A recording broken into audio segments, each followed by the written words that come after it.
నమస్తే welcome to Saira media. Kaleshwaram ప్రాజెక్టుకు సంబంధించిన పలు అంశాలపై మాజీ సీఎం కేసీఆర్ ను 50 నిమిషాల పాటు జస్టిస్ పీసీ ఘోష్ కమిషన్ విచారించింది. జలుబుతో స్వల్ప అనారోగ్యంగా ఉందని, అనారోగ్యం వల్ల విచారణ సమయంలో ఎవరూ ఉండొద్దని మాజీ సీఎం కోరారు. కేసీఆర్ చేసిన విజ్ఞప్తిని పరిగణలోకి తీసుకున్న జస్టిస్ పీసీసీ ఘోష్ మీడియా ఇతరులు లేకుండానే కేసీఆర్ ను ప్రశ్నించారు. కాళేశ్వరం ప్రాజెక్టుకు సంబంధించిన అంశాలపై కేసీఆర్ నివేదికకు కమిషన్కు ఇచ్చారు. Kaleshwaram project power point presentation పై కూడా కేసీఆర్ అందించారు. మాజీ సీఎం కేసీఆర్ ను కాళేశ్వరం కమిషన్ 18 ప్రశ్నలు అడిగినంది. ఆనకట్టల నిర్మాణానికి ఎవరు నిర్ణయం తీసుకున్నారని కమిషన్ అడగా కాళేశ్వరం రీఇంజనీరింగ్ గురించి కేసీఆర్ వివరించారు. ఆనకట్టల నిర్మాణానికి కేబినెట్ ఆమోదం ఉందా అని కమిషన్ ప్రశ్నించింది. అందుకు సమాధానంగా కేబినెట్ ఆమోదంతోటే ఆనకట్టల నిర్మాణం జరిగిందని కేసీఆర్ పేర్కొన్నారు. అలాగే వ్యాప్కో సిఫారసుల ప్రకారమే నిర్మాణం జరిగిందన్నారు. ఈ కాళేశ్వరం నిర్మాణానికి సంబంధించిన అన్ని అనుమతులను తీసుకున్నామని తెలిపారు. కాళేశ్వరం ప్రాజెక్టుకు అన్ని అంశాలతో ఉన్న పుస్తకాన్ని కమిషన్కు కేసీఆర్ అందించారు. కాళేశ్వరం కార్పొరేషన్ గురించి justice PC Ghosh media commission ఆరా తీసింది. కొత్త రాష్ట్రంలో నిధులను దృష్టిలో ఉంచుకొని కార్పొరేషన్ ఏర్పాట్లు చేశామని కేసీఆర్ తెలిపారు. కాళేశ్వరం వేగంగా పూర్తి చేసినందుకే కార్పొరేషన్ ఏర్పాటు చేశామన్నారు. బ్యారేజీలో నీటి నిల్వ గురించి కేసీఆర్ను కమిషన్ విచారణగా అడగ్గా ఎంత నీరు నిల్వ చేయాలన్నది ఇంజనీర్లు చూసుకుంటారని ఆయన సమాచారం ఇచ్చారు. బ్యారేజ్ల నిర్మాణ సంస్థ ఎన్నికల ఎంపీ మార్పులు సాంకేతిక అంశాలు నీటి లభ్యతను దృష్టిలో ఉంచుకొని కాళేశ్వరం చేపట్టినట్లు కేసీఆర్ వివరించారు.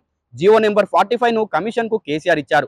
ఆపరేషన్స్ అండ్ మెయింటెనెన్స్ బుక్ ను కూడా కమిషన్ కు మాజీ ముఖ్యమంత్రి సమర్పించారు. అలాగే బ్యారేజీల్లో ఎంత నీరు నిల్వ చేయాలన్నది మీరు ఆదేశాలు ఇచ్చారా అని కేసీఆర్ ను కమిషన్ అడగ్గా ఎలాంటి ఆదేశాలు ఇవ్వలేదని ఆయన బదులిచ్చారు.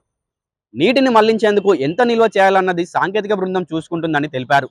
నీటి నిల్వ అనేది రాజకీయపరమైన నిర్ణయం కాదని, కరోనా ఇతర కారణాల వల్ల కాళేశ్వరం కార్పొరేషన్ కు ఆదాయం రాలేదని చెప్పారు. ప్రభుత్వం గ్యారంటీ ఇచ్చినందున ఆ మొత్తాన్ని ప్రభుత్వమే చెల్లించిందని కేసీఆర్ వివరాలు వెల్లడించారు.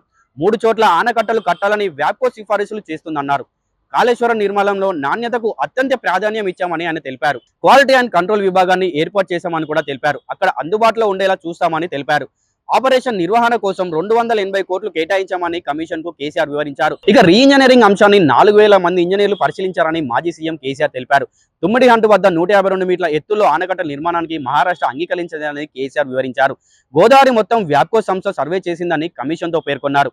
అయితే కమిషన్ కు నోటీసుల నేపథ్యంలో కేసీఆర్ గత కొన్నాళ్లుగా సంప్రదింపులు జరిపారు. మాజీ మంత్రి హరీష్ రావు ఆయనతో పలుమార్లు సమావేశమయ్యారు. నాణ్యవాదులు, విశ్రాంతి ఇంజనీర్లతో చర్చించి అవసరమైన వివరాలు, సమాచారం, డాక్యుమెంట్లు సిద్ధం చేసుకున్నారు. ఎర్రవెల్లిలో ఉన్న కేసీఆర్ ఉదయం అక్కడి నుంచి నేరుగా కమిషన్ కార్యాలయానికి బీఆర్కే భవన్ కు చేరుకున్నారు. కేసీఆర్ విచారణ సందర్భంగా బీఆర్ఎస్ నేతలు, కార్యకర్తలు అక్కడికి పెద్ద ఎత్తున తరలివచ్చారు. కేసీఆర్ తో పాటు 9 మంది బీఆర్ఎస్ నేతలు మాత్రమే బీఆర్కే భవన్ లోకి అనుమతించారు.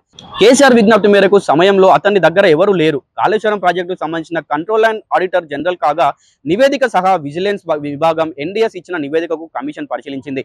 విచారణ దాదాపుగా పూర్తయిన తరుణంలో విధాన నిర్ణయాలు, ఆర్థిక అంశాలపై మాజీ మంత్రులు ఈటల రాజేందర్, హరీష్ రావును కమిషన్ ప్రశ్నించింది. జస్టిస్ పీసీ ఘోష్ కమిషన్ ముందుకు ఈ నెల 5నే కేసీఆర్ హాజరు కావాల్సి ఉన్న ఆరోగ్య కారణాల వల్ల అతను రాలేకపోవడం వాయిదా వేశారు. ఇప్పుడు కేసీఆర్ ను విచారించడంతో 115 మందిని విచారించినట్లు తేలింది. కెమెరామెన్ వినయ్ తో కిరణ్ సైనింగ్ ఆఫ్.